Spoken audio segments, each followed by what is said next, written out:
साल 2011 लटोया नामको एउटा महिला आफ्नो छोरा जसको उमेर करिब 9 सालको थियो उसलाई हस्पिटल लिएर आउँछ। त्यो महिला एकदमै डराएको हुन्छ किनभने उसलाई लागिरहेको हुन्छ कि उसको छोरामा आत्माले कब्जा गरेको छ, उसको भित्र भूत छ। हस्पिटलवालाहरूले त्यो बच्चाको अजीब बिहेभियर माथि जाँच गर्छन् र पुलिसलाई खबर गर्छन्। तर पुलिस आउनुभन्दा पहिले नै घट्छ यस्तो घटना जसलाई देखेर त्यो बच्चाको आमा र पूरा हस्पिटलको स्टाफहरू हेरेको हेरे हुन्छन्। त्यो बच्चा दिवालमा हिँड्न लाग्छ र हेर्दा हेर्दै त्यो बच्चा छतमा गएर उल्टो भएर झुन्डिन लाग्छ जस्तै कि त्यसको भित्र कोही शैतान आएको छ। साथमा लटोयाको अर्को छोरा नि हुन्छ जसको उमेर करिब 7 सालको थियो।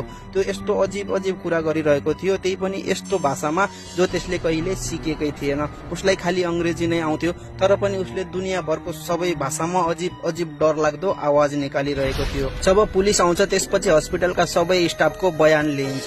पुलिसलाई विश्वास नै हुँदैन कि यस्तो घटना नि घट्न सक्छ भनेर, तर त्यहाँ यति धेरै गवाहहरू थिए जसले आफ्नै आँखाले देखेको थिए घटना घटेको र मजबुरन पुलिसलाई नि विश्वास मान्नै पर्छ। तर यो घटना न त यहाँबाट सुरु भएको न त यहाँ गएर खत्म भयो। यो हो दुनियाँको सबैभन्दा डरलाग्दो घटना, यस्तो घरको घटना जसमा 200 आत्माले कब्जा गरेको थिए। जब तिमीहरू यो भिडियोलाई पूरा हेर्छौ तिमीहरू पनि सोचमा पर्छौ कि साँच्चीकै यो दुनियाँमा हाम्रो वरिपरि भूत प्रेत आत्माहरू हुन्छन् होला। यो कुनै मनगढत कहानी होइन, यसको बारेमा गुगलमा सर्च गर्नु पूरा भ्यालिड इन्फर्मेसन मिल्नेछ। आखिरमा लटोया फ्यामिलीसँग के भयो, को थियो होला त्यो 200 भूत र के कहानी थियो होला यो भुतिया घरको, जान्नको लागि भिडियोलाई पूरा हेर्नुहोस्। त स्वागत छ तपाईहरुलाई यो भुतिया संसारमा। नोभेम्बर 2011 लटोया एमन्स आफ्नो आमाको साथ जसको नाम थियो रोज क्याम्पेन र 3 बच्चाहरू जसको उमेर थियो 7, 9 र 12 वर्ष साथै 3807 क्यारोलिना स्टेटमा घर भाडामा लिन्छ। सुरुमा त सबै नर्मल नै थियो तर अर्को महिना डिसेम्बरमा भयो यस्तो डरलाग्दो घटना। तिनीहरूको घरमा कालो माखाको झुन्डले हमला गरिदियो। कालो माखा जाडो मौसममा गायब हुन्छन् किनभने गरम ठाउँको तलासमा हुन्छन्। लटोयाको घरमा हमला गरिदियो। अब तिमीहरू भनौला कि माखाकै हमला त हो, यसमा डराउनु पर्ने के कुरा छ? डराउनु पर्ने कुरा त अब आउँछ। लटोयाको घरको तहखाना। अब तहखाना भनेपछि हुन्छ नि घरको तल हुने गोप्य रुम, त्यसबाट कोही हिँडेको आवाज आउँथ्यो र कहिलेकाहीँ रातिको समयमा त्यो तहखानाबाट कोही रोको आवाज नै आउँथ्यो। यो सब घटनाबाट परेशान भएर लटोयाले घर बदल्ने निर्णय लिँदैन। अब हेरो यार, घर बदलियो भने भुतिया घटना घट्छ कसरी? बेसिकली तिनीहरूको आर्थिक स्थिति कमजोर थियो, बहुत मुस्किलले यो घर भाडामा लगेका थिए त तुरन्त अर्को घरमा शिफ्ट गर्न सक्थेनन् र तहखानाबाट आउने डरलाग्दो आवाजबाट परेशान भएर उसले तहखानाको ढोका नै बन्द गरिदियो, पूरा तरिकाले सिल गरिदियो किनभने तहखानामा केही पनि गडबड भए त्यो तहखानाबाट बाहिर नआओस्। र यो कुरा तिमीहरू हामीहरू सबैलाई राम्रोसँग थाहा छ कि आउने मुसिबतलाई ढोका बन्द गरेर रोक्न सकिँदैन। अब हल्का हल्का गर्दै त्यो घरमा शैतानी शक्तिको असर यसरी बढ्यो कि लटोया र उसको परिवारलाई रातिमा दम घुट्न लाग्थ्यो। कहिलेकाहीँ उसका बच्चाहरू डरलाग्दो आवाज निकाल्थे र एकदमै नराम्रो व्यवहार गर्थे।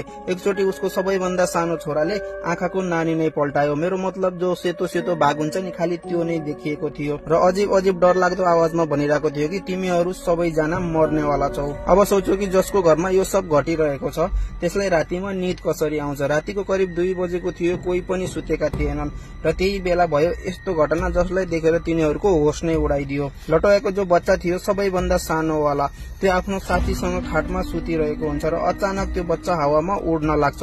जब उसको निद खुल्छ त्यसपछि उसलाई केही याद रहँदैन। जब त्यो हावामा उडिरहेको थियो त्यो नजारा लटोया र उसको परिवारले आफ्नै आँखाले देखेका थिए र भगवानसँग प्रार्थना गरिरहेको थिए कि यहाँ शैतानी शक्ति छ भने यहाँबाट गइहाल। र यो घटनापछि तिनीहरूले बुझिसकेका थिए कि यो घर तिनीहरूको लागि सेफ छैन भनेर। अब तिनीहरूलाई के गर्नु पर्थ्यो? यो घर छोडेर भाग्नु पर्थ्यो। तर नाइ, लटोयाको आफ्नो घरको नजिकैको चर्चको फादरलाई मिल्न उसले फादरलाई पूरा घटना सुनाएर उसले रिक्वेस्ट गरे कि घरमा आएर कुछ तन्त्र मन्त्र पूजा पाठ गर्नुहोस् ताकि त्यो घरबाट भूत भागोस्। तर फादरले जो भन्यो त्यो सुनेर लटोयाको हालत खराब भयो। पहिला त फादरले सिधै मना गरिदियो कि म त्यो घरमा जाँदैन। त्यसको मतलब त्यो फादरलाई त्यो घरको बारेमा सबै थाहा थियो। त्यसपछि फादरले भन्यो त्यो घरमा एउटा दुईटा होइन पूरा 200 भूत छन्। अब लटोयाको ठाउँमा म भएको भए त्यो घरमा फर्केर जान्थेन, तर लटोया हिम्मतवाली थिए, त्यो घर नै फर्केर गई र भित्र नि गई। त्यसपछि त्यसको बच्चालाई अजीब सा अट्याक आउँछ र हस्पिटल लिएर जान्छन् र त्यही हस्पिटलवालो घटना जहाँ हस्पिटलका सबै मान्छेहरूले त्यो बच्चालाई देवाल र छतमा उल्टो हिँडेको देख्छन् र यो घटनापछि पूरा जानकारी पुलिसलाई दिन्छ। सुरुमा त पुलिसलाई यो लाग्छ कि यो महिला फेमस हुनलाई यो सब नाटक गरिरहेको छ र तिनीहरूले यो केसको त्यो घरको र पूरा घटनाको एकदमै गहिराईमा इन्भेस्टिगेसन गर्छन् तर पनि हातमा केसमा केही पनि नलागेपछि तिनीहरूलाई नै लाग्छ कि यसमा भूतको नै हात छ, जसको मुकाबला पुलिस गर्न नै सक्दैन। त पुलिसले फैसला गर्छ कि एकदमै पावरफुल फादरलाई बोलाउने, जसको नाम थियो माइकल मैग्नेट। अप्रिल 2012 मा यिनले आएर घरको इन्भेस्टिगेसन गरे।